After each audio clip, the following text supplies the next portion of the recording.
Praise the Lord. फिर एक बार आप सबों का आज के इस आराधना में स्वागत है।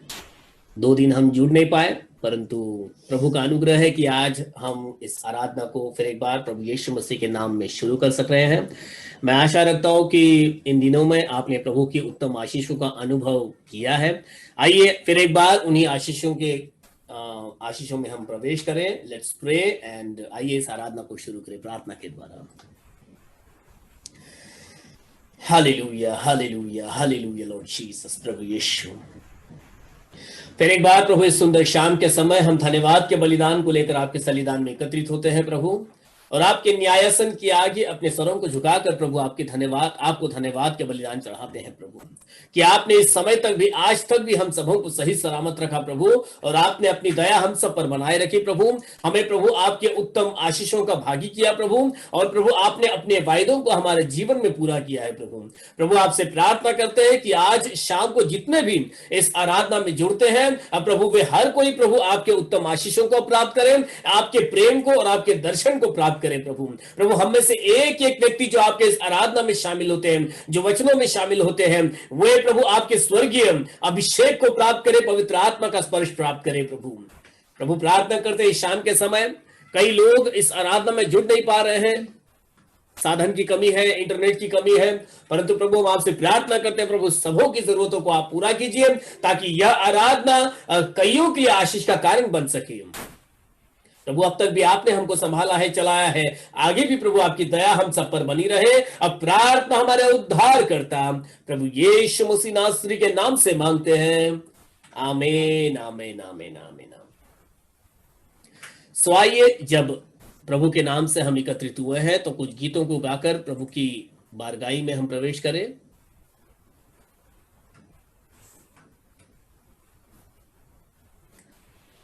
तेरा प्यार है महान, तेरा प्यार है जहां, मैं जो पहले मुर्दा था तूने डाली मुझ में जान। आइए इस गीत को गाकर प्रभु की महिमा करेंगे।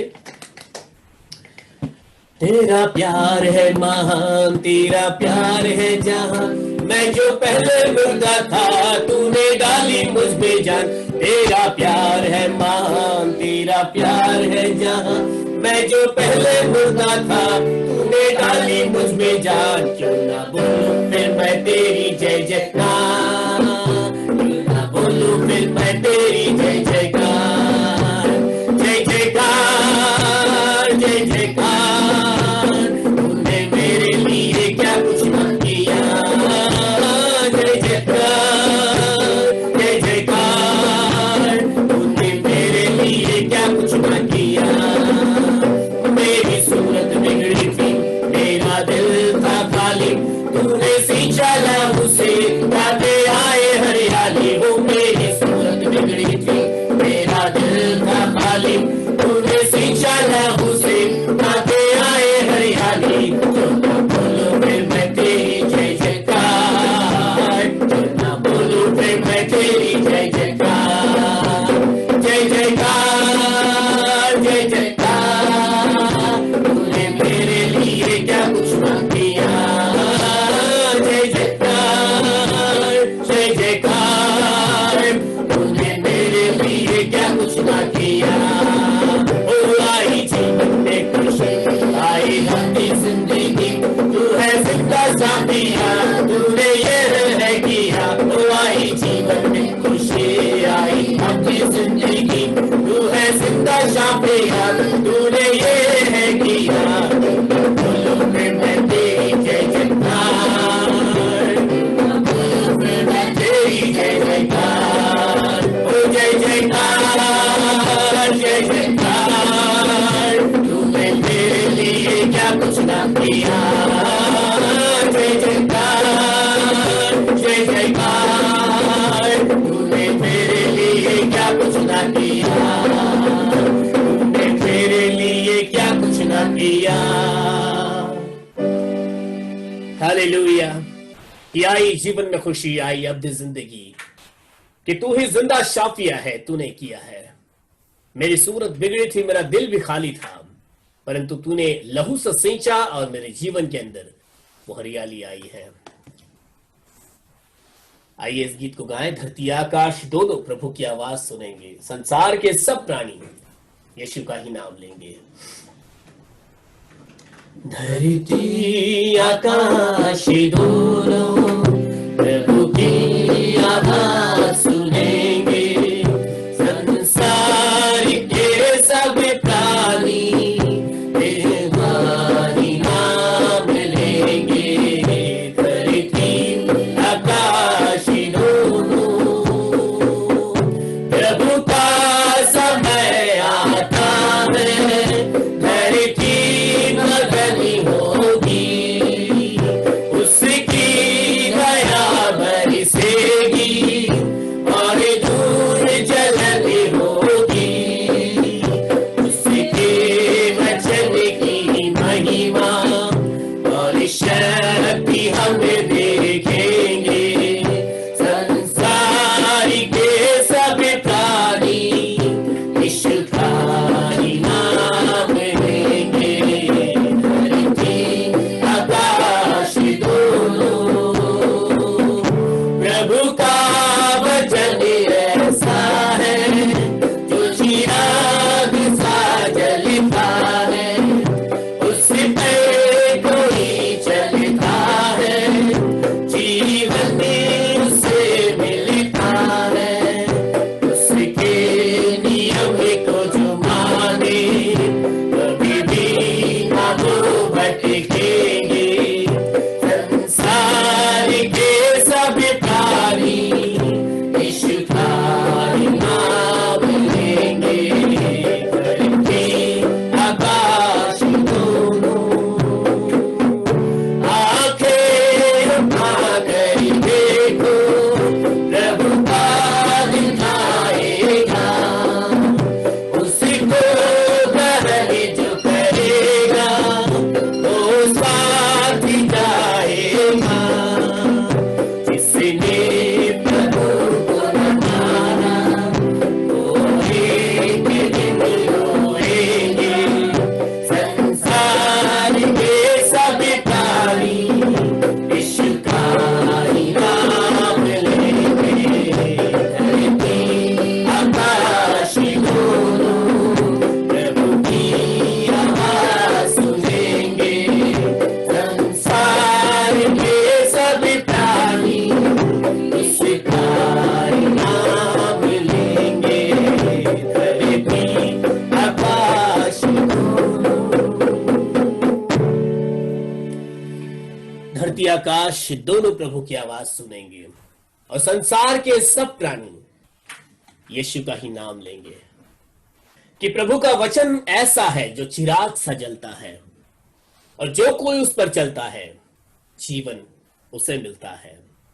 आइए इसी वचन को हम अपने सामने रखें। इससे पहले कि हम संदेश में आगे बढ़ें, जेनिफर प्रेयर में हमारी अगुवाई करेगी। लेट्स प्रे, और प्रार्थना के बाद फिर हम संदेश में आगे बढ़ेंगे। Hallelujah Lord, Praise the Lord. Hallelujah. Let's pray. Hallelujah, hallelujah, hallelujah. Thank you, Jesus, for this wonderful opportunity that you have given us, Lord Jesus. Thank you for this wonderful and beautiful day, Lord Jesus. Thank you for making us a part of your marvelous creation, Lord. We are really thankful for this, Lord Jesus. Thank you for letting your angels guard us through this pandemic situation which is going outside, Lord Jesus. Thank you for helping us from all the diseases and all the viruses going outside, Lord Jesus. Keep us under your shield, keep us under your wings forever, Lord Jesus. As we have come before you today, Lord Jesus, accept our offerings, accept our prayers, Lord Jesus, so that we can thank your name, we may bless your name, Jesus, Lord. Let everyone join who has to join, Lord Jesus. Be with each and every, Lord Jesus. Hallelujah. Any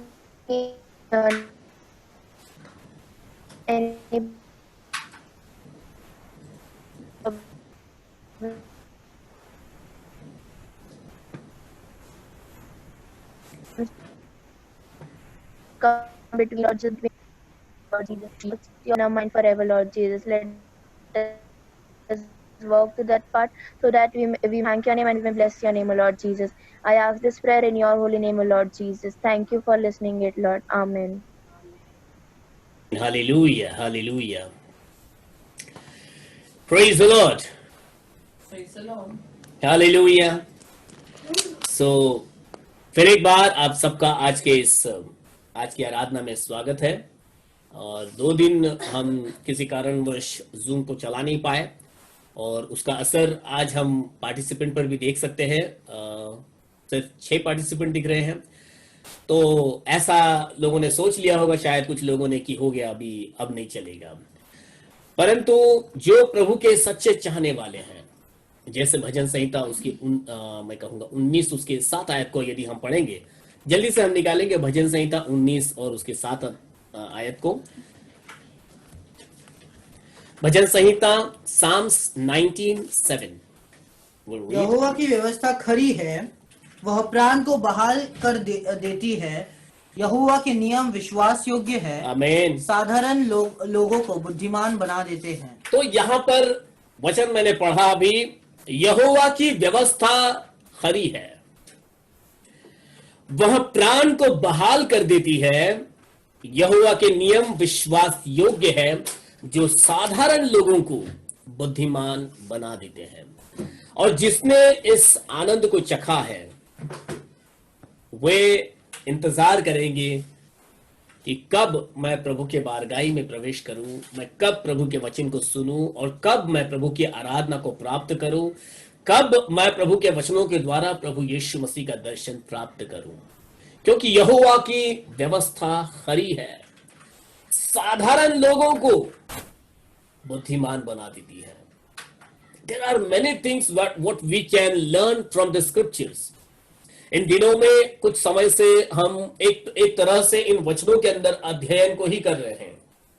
जैसे हमने शुरुआत में परमेश्वर के स्वभाव के बारे में एक टास्क लिया, पवित्र आत्मा के फलों के बारे में, वरदानों के बारे में हमने बात की। इसका भी एक टास्क हमने लिया। और अब हमारे पास जो टास्क है वो ये है कि हम परमेश्वर के वायदों की लिस्ट बनाएं। कहीं ना कहीं ये सारी बातें हमें परमेश्वर के वचन पर ध्यान देने के लिए मजबूर करती है। और जो ध्यान दे रहे हैं वो कौन है, मैं बता रहा हूं आपको। हम सभी परमेश्वर के वचन पर उतना ध्यान देते हैं, हम प्रभु के वचन से प्यार करते हैं। क्यों? क्योंकि जैसा भी हमने वचन पढ़ा कि यहोवा की जो व्यवस्था है, परमेश्वर के जो वचन है वो खरे हैं। और क्योंकि वो इतनी उसके अंदर सच्चाई है कि वह हमारे प्राणों को बहाल कर देती है। लिखा है कि यहोवा के नियम में इतनी विश्वास योग्यता है, इतनी विश्वास योग्यता कि साधारण से साधारण लोग बुद्धिमानी को प्राप्त करते हैं। I know in my life, मैं अपने जीवन के अंदर ऐसे लोगों को जानता हूं जिन्होंने स्कूल के इन 3-4 क्लास गए होंगे, 5 क्लास गए होंगे, 7 क्लास गए होंगे, परंतु उन्होंने बाइबल पढ़ी और आप उनसे बात कीजिए, आपको लगेगा या आपको पता ही नहीं चलेगा कि उनकी स्टडी कितनी हुई है, वो उनका एजुकेशन क्या हुआ है। वे ग्रेजुएशन वालों को भी फेल कर सकते हैं, चाहे वो कोई क्षेत्र क्यों ना हो, क्योंकि इस वचन की विश्वास योग्यता असीम है। हालेलुया। ये परमेश्वर के वचन के प्रति हम सबका प्यार है कि हम जो उसके वचन का इंतजार करते हैं कि शाम होगी 6:30 पौने 7 के पहले लिंक आएगा और हम उस लिंक को क्लिक करेंगे और आराधना में शामिल होंगे। मैं जान सकता था सबकी तरफ हम जितने भी रेगुलर इस आराधना में जुड़ रहे थे और हर एक की व्यथा क्या होगी, क्योंकि मेरी व्यथा वैसी थी कि इस आराधना में मैं शामिल नहीं हो पा रहा था और हमारे परिवार के अंदर जो चल रहा था कि कैसे ये आराधना शुरू की जाए। और फिर मैं ये समझ सकता था कि आज जब मैंने लिंक भेजा तो मेरी वाइफ का पहले वो शब्द यही था कि आज जिन्होंने इस लिंक को प्राप्त किया होगा आज सब लोग खुश होंगे।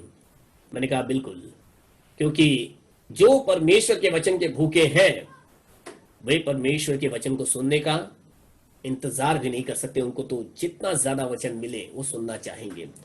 और यहां पर तो हमें रोज शाम की आदत सी पड़ गई कि हमें 7 बज गया है, वचन तो सुनना है, गीत तो गाना है, संग बैठना है परिवार के संग। क्योंकि जब हम आप परिवार के साथ बैठ रहे हैं, प्रभु का वचन हमारे मध्य में आ रहा है, यह वचन हम सबको कहीं ना कहीं किसी क्षेत्र के अंदर वो एकजुट करता जा रहा है। सो आइए, जैसे इस वचन को हमने पढ़ा, एक और वचन को पढ़ेंगे। वचन कहता है व्यवस्था विवरण उसके 5वें अध्याय का 22वां वचन, व्यवस्था विवरण डिटोरनॉमी चैप्टर 5:22। व्यवस्था विवरण 5 अध्याय का 22वां वचन।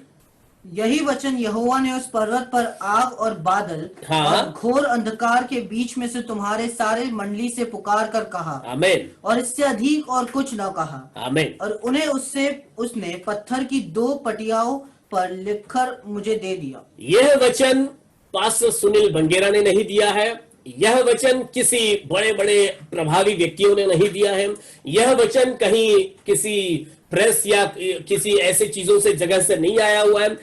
वचन मुझे और आपको स्पष्ट बताता है, यह सत्य बाइबल हमको एक बात बिल्कुल सटीकता के साथ में बताती है।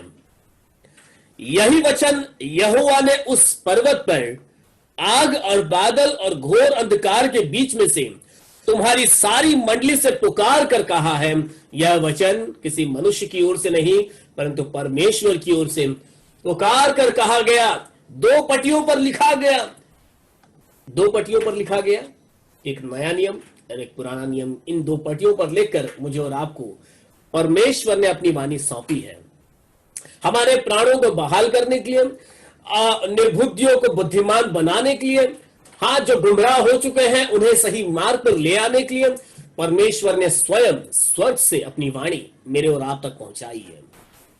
वचन भी तो ऐसा ही बताता है कि जब कोई इस वचन पर ध्यान देगा, भजन संहिता उसके 1 अध्याय को जल्दी से हम निकालेंगे, थोड़ा जल्दी फटाफट हम लोग वचन को निकालेंगे थोड़ा आज और ध्यान देंगे इन वचनों के ऊपर। भजन संहिता 1 अध्याय और उसका 1 और 2 आयत पढ़ना। सब जानते हैं हम लोग इस वचन को, परंतु हाँ, क्या ही धन्य है वह पुरुष, क्या ही धन्य है वह पुरुष जो दुष्टों की युक्ति पर नहीं चलता, जो दुष्टों की युक्ति पर नहीं चलता, और न पापियों के मार्ग में खड़ा होता, न पापियों के मार्ग में खड़ा होता, और न ठट्ठा करने वालों की मंडली में बैठता है, न ठट्ठा करने वालों की मंडली में बैठता है, परंतु हाँ? वह तो यहोवा की व्यवस्था से प्रसन्न रहता, परंतु वह यहोवा की व्यवस्था से प्रसन्न रहता है और उसकी व्यवस्था पर रात दिन ध्यान करता रहता है, और उसकी व्यवस्था पर रात दिन ध्यान करता रहता है। देखो, पहली आयत हमें बताती है कि क्या ही धन्य है वह पुरुष। इंग्लिश में यदि पढ़ो तो ब्लेसेड ऐसा लिखा होगा, आई थिंक। मैंने इंग्लिश बाइबल लेकर नहीं बैठा हूं, but what says in English if you have English Bible? Blessed is the man, ऐसा लिखा होगा उसमें कि धन्य है वह पुरुष जो दुष्टों की युक्ति पर नहीं चलता, न पापियों के मार्ग में खड़ा होता है, न ठट्ठा करने वालों की मंडली में जाता है। अब ये सारी बातें करने के लिए उस मनुष्य को अपने घर से बाहर जाना पड़ेगा, ऐसे लोगों के साथ में मेल मिलाप करना पड़ेगा, ऐसे जगह पर उसको अपना समय बिताना पड़ेगा जहां पर ठट्टा होती हो, जहां पर बुरी युक्तियां होती हो, जहां पर बुराई होती हो। ऐसे जगह पर जाने के लिए उसको उस स्थान से अलग होना पड़ेगा जिस स्थान पर परमेश्वर की व्यवस्था पुकारी जा रही है। अब इसको आज के इस दिन में आप तुलना कीजिए, या इन 4 महीनों के अंदर आप तुलना कर लीजिए कि जब आप इन 4 महीनों के में अपने आप को देखोगे, रोज शाम को 7 बजे, मैं तो कहूंगा शायद 7 बजे नहीं, 6:30 पौने 7 बजे ही जो है हम में से बहुतेरे जो है अपने मोबाइल को लेकर बैठ जाते होंगे कि चलो जूम पर हम इस आराधना में बैठ जाएंगे, और हम बैठ गए। अब उसके बाद का जो भी पौना घंटा 1 घंटा जो हमारा व्यतीत हो रहा है वो पूरी तरह से परमेश्वर के वचन पर है। परंतु यदि आप उसको एक तरफ रखकर खिड़की से बाहर देखोगे तो कोई ऐसे होंगे जिनको इन सारी बातों से कोई सरोकार नहीं होगा, जो अपने समय को लेकर अपने ही नीतियों में, अपने व्यवस्था के अंदर, अपने ही जगह पर जहां पर उसको नहीं होना चाहिए वहां पर वो अपना समय बिता रहा होगा। परमेश्वर का वचन बताता है कि धन्य है वो व्यक्ति जो इन सारी बातों से अलग होकर यहोवा की व्यवस्था पर ध्यान रख के बैठा हुआ है। काउंट मतलब आप इस बात को गिन लीजिए, इसको आप कैलकुलेट कर लीजिए, आप इसकी गणना कर लीजिए। इस समय यदि आप परमेश्वर के वचन पर ध्यान लगा रहे हो, यदि आपके हाथ में इस समय में बाइबल है, तो बहुतेरे हैं जो इस समय में बाइबल हाथ में लेकर नहीं बैठे होंगे, ना किसी आराधना में शामिल होंगे, परंतु वे वहां पर खड़े होंगे जहां पर ठट्ठा करने वालों की मंडली इकट्ठी हुई होगी, जहां पर निंदा करने वालों की मंडली इकट्ठी हुई होगी, जहां पर हमने लिखा कि वो पापियों के मार्ग में नहीं खड़ा होता और वो जो है ठट्ठा करने वालों की मंडली में नहीं बैठता, वो बुरी दुष्ट युक्ति करने वालों के संग नहीं चलता। आज मैं और आप जब बाइबल लेकर बड़े हैं, बैठे हैं, तो हम क्या कर रहे हैं? दूसरा वचन हम पूरा कर रहे हैं कि परंतु वह तो यहोवा की व्यवस्था से प्रसन्न रहता है और उसकी व्यवस्था पर रात दिन ध्यान करता है। फिर वो ये नहीं देखता कि वो शाम के समय में, अरे क्या पास्टर शाम का ही समय मिल गया, शाम को तो थोड़ा सा परिवार के साथ समय बिताने का टाइम है, थोड़ा सा ये वो मटर कश्ती कुछ तो हम आपस में कर सकते थे, कहां शाम को आपने ले लिया। सुबह का देख लो ना, या तो दोपहर का देख लो, थोड़ा आराम का टाइम होता है, और फिर सुबह देख लो, कुछ ऐसा। पर शाम के समय क्यों? वचन बताता दिन रात उसके लिए समय नहीं। जो समय, जिस समय में परमेश्वर के वचन की पुकार हुई है, उस समय में मैं तैयार हूं। मैं परमेश्वर का वचन सुनना चाहता हूं, मैं परमेश्वर के वचन पर ध्यान लगाना चाहता हूं, मैं परमेश्वर के वचन के प्रति अपना समय देना चाहता हूं, ताकि ऐसा करने से ही, as the scripture says, he will bless it, वो आशीषित होगा, वो धन्य होगा, क्योंकि वह इन सारी बातों से परे हटकर परमेश्वर के वचन पर ध्यान देने वाला बनेगा। भजन संहिता उसी के 19वें भजन संहिता 19 अध्याय पर वापस जाएंगे हम, और उसकी 8वीं वचन क्या कहते हैं देखो।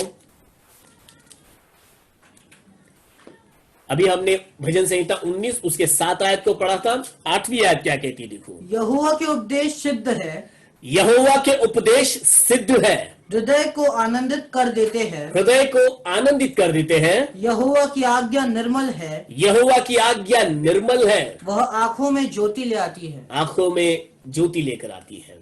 यहोवा के उपदेश सिद्ध है, उसके अंदर कोई हेरफेर नहीं, उसके अंदर कोई उलटफेर की बात नहीं, परंतु वह सटीक और सिद्ध है। सिद्धता अगर मैं और आप प्राप्त करना चाहते हैं, क्योंकि बिना सिद्धता के स्वर्ग में तो प्रवेश है ही नहीं। बिना सिद्धता के हम यीशु मसीह के सामने खड़े हो ही नहीं पाएंगे। बिना सिद्धता के हम परमेश्वर को देख भी नहीं पाएंगे। हमारी आशा तो है कि मैं और आप अनंत काल में प्रवेश करें। हमारी आशा तो है कि हम वो बिल्कुल पाप से रहित, ऐसा दंड रहित जीवन बिताएं, लेकिन ये बिना सिद्धता के नहीं हो सकता।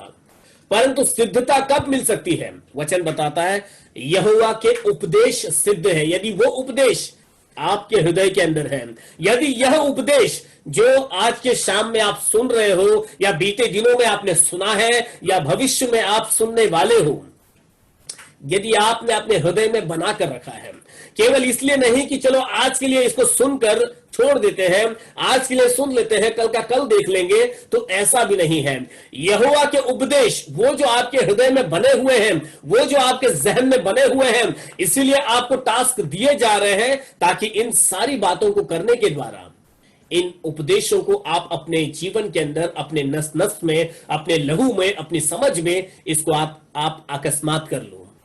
क्योंकि शैतान वचन चुराने वाला है, और यदि हम निरंतर उसको भरते रहेंगे, यदि हम निरंतर उसकी रखवाली करते रहेंगे, शैतान को मौका नहीं मिलेगा कि वह हमारे जहन में से कोई भी परमेश्वर की व्यवस्था को चुरा ले।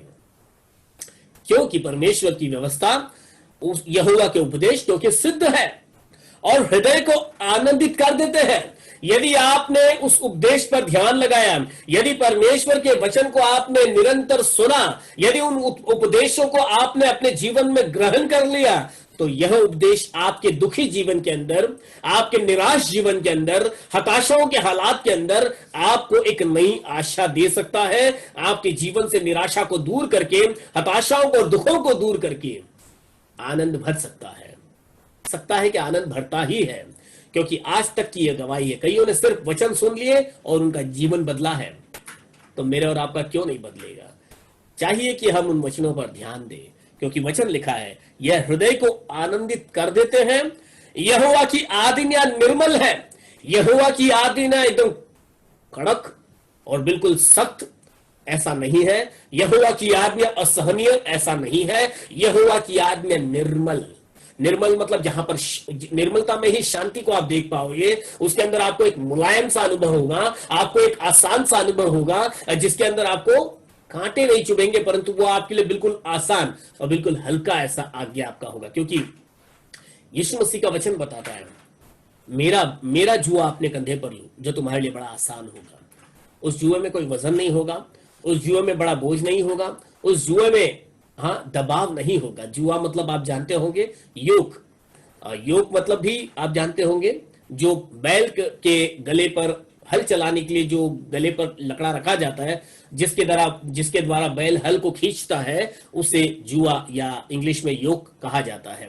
और यीशु मसीह कहते हैं मेरा जुआ अपने कंधे पर लो जो तुम्हारे लिए आसान और सहज होगा।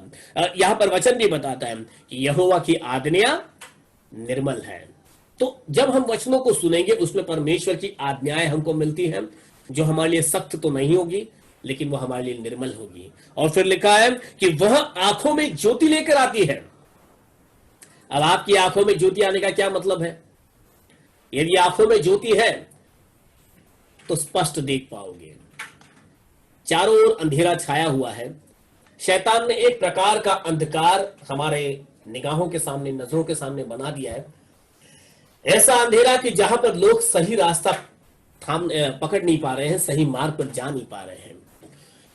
बहुते लोगों को ऐसा लग रहा है कि वे सही जा रहे हैं और वे सही मंजिल पर पहुंच जाएंगे, परंतु क्योंकि परमेश्वर के वचनों पर सही ध्यान दिया ही नहीं, इन वचनों को कभी ठीक से पढ़ा ही नहीं, ये बाइबल सत्य में कहती क्या है, बाइबल के अंदर सत्य में लिखा क्या है, किस तरह से मैं सच्चा बपतिस्मा लूंगा, किस तरह से मैं यीशु मसीह को अपना उद्धार करता करके बनाऊंगा, कैसे मैं परमेश्वर के राज्य का वारिस बन पाऊंगा।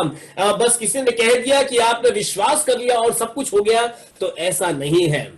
केवल विश्वास कर लेने से आपका उद्धार नहीं होगा, केवल विश्वास कर लेने से आप स्वर्गीय राज में प्रवेश नहीं कर पाओगे। जब तक सही सिद्धांत का अनुकरण नहीं करोगे, जब तक सही शिक्षा का अनुकरण नहीं करोगे, जब तक सही शिक्षाओं को अपनाओगे नहीं, तब तक मैं कहूंगा आप उस सिद्धता को प्राप्त नहीं कर पाओगे, आप परमेश्वर के वारिस नहीं बन पाओगे। परंतु परमेश्वर के वारिस होने के लिए आपके आंखों में वो रोशनी होनी बहुत जरूरी है। आपके आंखों में वो प्रकाशन आपको मिलना चाहिए। जैसे वचन लिखता है वह आंखों में ज्योति लेकर आती है। यदि आंख के अंदर ज्योति आ गई तो हर अंधेरा दूर हो जाएगा, और उस अंधेरा दूर होने से नीचे जो उजाले के अंदर हमको देखना है, जो सही देखना है, वो सही दिखेगा। लोग सालों से बाइबल पढ़ रहे हैं परंतु बाइबल की कई सच्चाइयों को उन्होंने उनके जीवन में उजागर नहीं होता हुआ देखा, क्योंकि वैसा नहीं पढ़ा जैसा पढ़ना चाहिए। उस वचनों को वैसे उन्होंने गहराई तक गए नहीं, और इसीलिए वचन का सही प्रकाशन भी मिला नहीं है। सिर्फ पढ़ना है इसलिए पढ़ लिए, क्योंकि पड़ोसी ने 5 अध्याय पढ़ लिए हैं, चलो मैं 6 अध्याय पढ़ लेता हूं, क्योंकि मेरे फला भाई ने जो है कह दिया कल चर्च के अंदर, मैंने नीति वचन तक बाइबल पढ़ लिया, तो मैंने भी कल से शुरू करते धड़ धड़ पढ़ते पढ़ते किसी तरह नीति वचन तक आ गया। अब तो मेरा टारगेट है मैं उस भाई से 2 अध्याय आगे जाऊंगा, 2 किताब आगे जाऊंगा। इसके लिए चाहे वो बाइबल समझ में आई हो या ना आई हो, मुझे तो सिर्फ पढ़ के भागना है आगे। No, don't read your Bible like that. ऐसा ना पढ़े, बाइबल को समझने के लिए पढ़े, उसमें का प्रकाशन प्राप्त करने के लिए पढ़े, क्योंकि बाइबल बताती है ये आंखों में ज्योति लाने वाली है। लेकिन अगर आपने सही से इसको पढ़ा ही नहीं तो कोई ज्योति वोति आने वाली नहीं है, कोई सिद्धता आने वाली नहीं है, कोई ऐसी बातें जो बाइबल हमको बता रही है इस व्यवस्था को पढ़ने से मिलना चाहिए, वो उसमें से तो कुछ भी नहीं मिलेगा। सो ऐसा ना होने पाए। मैं आपको बताना चाहता हूं, आइए व्यवस्था विवरण उसके 28वें अध्याय के पहले वचन को देखो। यदि आप सही रीति से उसको पढ़ोगे, उस पर ध्यान दोगे, तो 28 अध्याय तो आप सब जानते हैं, आशीषों से भरपूर है और उतरे ही उसमें शाप भी है। परंतु मैं उन बातों पर आपको ध्यान नहीं देना चाहता हूं। मैं आपको बताना चाहता हूं यदि हम यहोवा की व्यवस्था पर ध्यान देंगे तो हमें क्या प्राप्त होगा और नहीं तो क्या।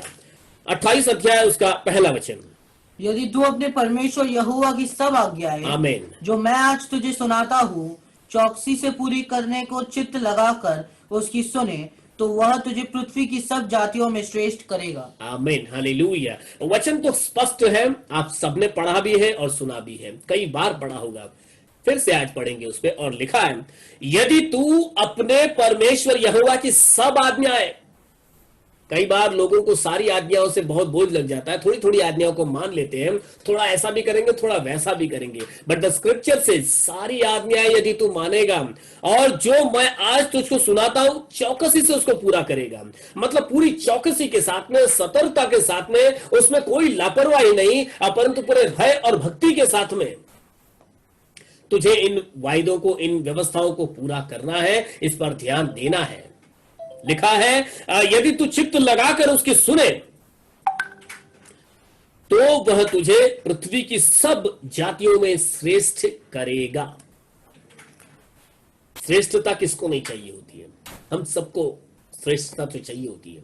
प्रभु मैं थोड़ा आगे चला जाऊं, हाँ मैं इस पायदान से एक पायदान और ऊपर जाऊं, आज ये है तो कल वो हो जाए, थोड़ा बढ़ना है सबको। और लोगों में, बहुतों का हृदय में होता है कि मैं थोड़ा सा अच्छे इसमें आऊं, परंतु वचन बता तो ये सब मिलेगा। परमेश्वर के चुने हुए सिर बनने के लिए चुने गए हैं, पूंछ बनने के लिए नहीं। इसी अध्याय में लिखा हुआ है, ये आप पढ़ लेना, मैं ये अभी पढ़वा नहीं रहा हूं आपको, क्योंकि उसके नीचे सारी आशीषें लिखी हुई है लाइन से। यदि आप इन सारी आज्ञाओं को ध्यान लगाकर सुनोगे तो आप उसकी दूसरी आयत पढ़ो, तीसरी आयत पढ़ो, चौथी, पांचवी, छठी, सब पढ़ लो, ये सारी आशीषें वहां पर लिखी गई है कि यदि मैं और आप परमेश्वर की व्यवस्था, जो वचन आज मुझे और आपको दिए जा रहे हैं, चाहे वो कहीं से भी क्यों ना हो, हाँ कोई अमेरिका से दे रहा है, कोई भारत के किसी कोने से दे रहा है, कहीं से भी, परंतु परमेश्वर के वचन सुनाए जा रहे हैं और मेरा आपका यह जिम्मेदारी बनता है उन वचनों पर कान लगाना और ध्यान देना। आज मैं और आप परमेश्वर के वचन के चाहने वाले हैं और इसीलिए अपना समय इन सारी बातों में से परे हटकर हम इस बात पर ध्यान देते हैं कि परमेश्वर का वचन आज मुझसे क्या कहता है। द लॉर्ड स्क्रिप्चर सेज, यदि तू अपने परमेश्वर यहोवा की सब आज्ञाएं जो आज मैं तुझको सुनाता हूं ध्यान लगाकर सुने, तो आप देखिए फिर अपने परमेश्वर यहोवा के सुनने के कारण, फिर अपने परमेश्वर यहोवा के सुनने के कारण ये सब आशीर्वाद, नीचे लिखा है ये सब आशीर्वाद तुझ पर पूरे होंगे। फिर तू धन्य होगा घर में, धन्य होगा खेत में, धन्य तेरी संतान, तेरी खेती, टोकरी, सब कुछ आप पढ़ते जाइएगा, आपको सारी आशीषें वहां पर मिल जाएगी। एंड देन सेज, धन्य है तू भीतर आते जाते समय, एवरीवेयर तू धन्य है। 9वीं आयत कहती, यदि तू अपने परमेश्वर यहोवा की आज्ञाओं को मानते हुए, यदि तू अपने परमेश्वर यहोवा की आज्ञाओं को मानते हुए उसके मार्गों पर चले तो वह अपनी शपथ के अनुसार तुझे अपनी पवित्र प्रजा करके स्थिर करेगा, हमें अपना वारिस बनाएगा। परंतु कब? जब हम उसके सारी आज्ञाओं को मानेंगे।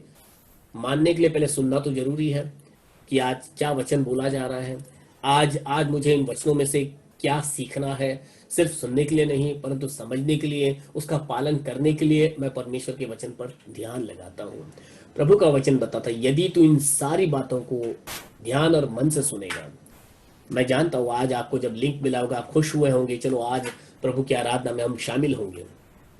परंतु यदि आज मैं हमारे पार्टिसिपेंट्स की लिस्ट को देखता हूं तो आज उसमें काफी कम लोग दिखेंगे। क्यों? तो 2 दिन का गैप पड़ गया तो फिर थोड़ा सा ऐसा हो जाता है, चलो अब बंद हो गया, अब नहीं आएगा। परंतु ये परमेश्वर का काम है, ये परमेश्वर इसको रुकने तो देगा नहीं। रुकावटें तो आएगी, परंतु जैसे वचन बताता है रुकावटें तो आएगी परंतु हमें रुकना नहीं है। कुछ अच्छा गीत भी है उसके अंदर, अब मुझे याद नहीं आ रहा, उसके शब्द याद आ रहे हैं। हाँ, गाना ऐसा है, मुश्किलें आएंगी आने दो, सागर में तूफान उठने दो, हमें रुकना नहीं, हमें झुकना नहीं, हमें रुकना नहीं, हमें झुकना नहीं।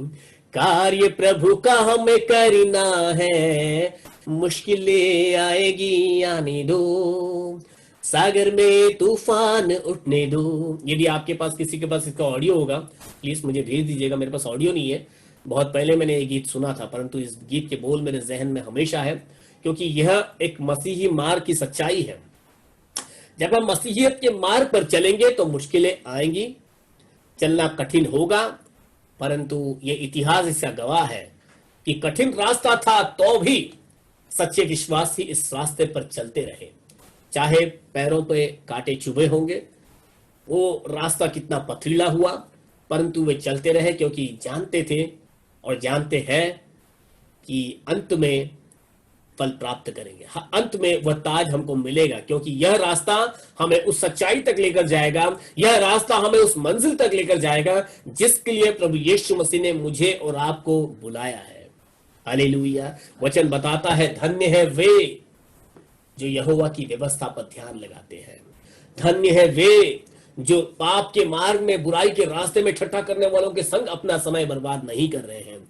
धन्य है हम सब जो इस समय में प्रभु के वचनों पर अपना ध्यान लगाते हैं, प्रभु के वचनों को सुनते हैं और जो भी टास्क मुझे और आपको दिया गया है उसे पूरे ईमान के साथ पूरा भी करते हैं।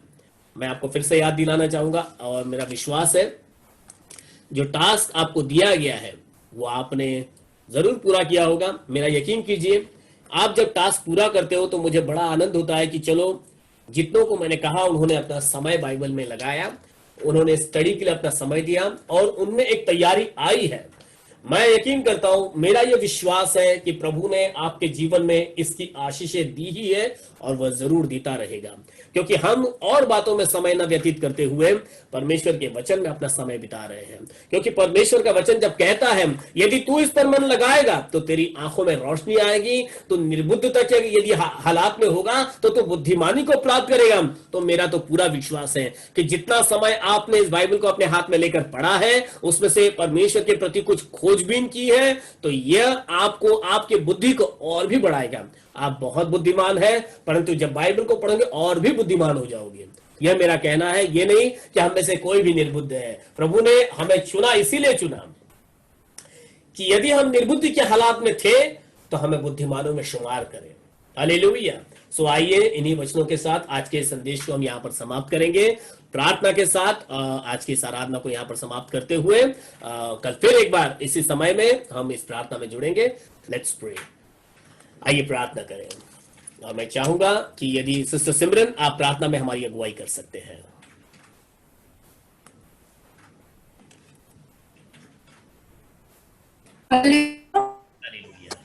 यस सिस्टर, सुन पा रहे हैं?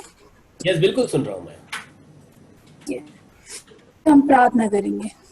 धन्यवाद, धन्यवाद मेरे महान परमेश्वर, आप दयालु, कृपालु, अनुग्रह परमेश्वर आप है प्रभु। सच पिता परमेश्वर, आपने प्रभु हम 2 दिन से पिता परमेश्वर प्रार्थना कब चालू होगा, और सही में हम जैसे पास्टर ने कहा कि पिता परमेश्वर, जैसे कि मैं भी बहुत बेउत्सुक था कि कब चालू होगा, और हम भी यहाँ पे बहुत अनकंफर्टेबल थे कि कब प्रार्थना चालू होगा। और सही में हम पास्टर जी को भी हमने बहुत बार फोन लगाया, बट वो बिजी थे। और सच में प्रभु ने हमें फिर से एक मौका दिया, प्रभु ने फिर से हमें एक मौका दिया इस समय कि हम प्रार्थना में बैठ सके और इसमें बहुमूल्य वचन के को हम सुन सके और इस उपस्थिति में बैठ सके। और प्रभु की हर एक बातों के लिए मैं धन्यवाद देती हूँ कि आज फिर से जूम के द्वारा फिर से एकत्रित होकर फिर हमने आपके वचन को सुना है। प्रभु आपके नाम का मैं धन्यवाद देती हूँ। प्रभु जी, पिता वचन आज बोया गया है पिता परमेश्वर कि प्रभु जी कि सचमुच आपका वचन पिता परमेश्वर राजा हमारे आंखों में रोशनी करती है। और जब हम आपके वचन के द्वारा चलते, आपके वचन को हम मनन करते हैं प्रभु, हम कभी हम आपके मार्ग में भटकते नहीं, परंतु आपके मार्ग में हम चलते रहते हैं पिता परमेश्वर राजा। और सच पिता परमेश्वर, आपके वचन के द्वारा ही हम आगे चल सकते कि हम आपके वचन के अंदर नहीं बढ़ेंगे और नहीं रुकेंगे पिता परमेश्वर, भटक जाएंगे, संसार में खो जाएंगे। वचन ही है, आपकी उपस्थिति है, आपका भय है कि हम आपके मार्ग में स्थिर है। प्रभु आपके नाम को मैं धन्यवाद देती हूँ। प्रभु फिर से प्रभु आपने हमें प्रार्थना में एकत्रित किया है, आपके नाम को मैं धन्यवाद देती हूँ। और प्रभु आगे जितने प्रभु समय है, जो भी रुकावट आती है प्रभु इंटरनेट में या जो भी प्रॉब्लम है, आप यीशु के नाम से निकाल देना प्रभु जी। पिता परमेश्वर राजा, यूट्यूब में और जूम के द्वारा जितने भी लोग जुड़े हुए पिता परमेश्वर, हर एक को आशीषित करना प्रभु जी।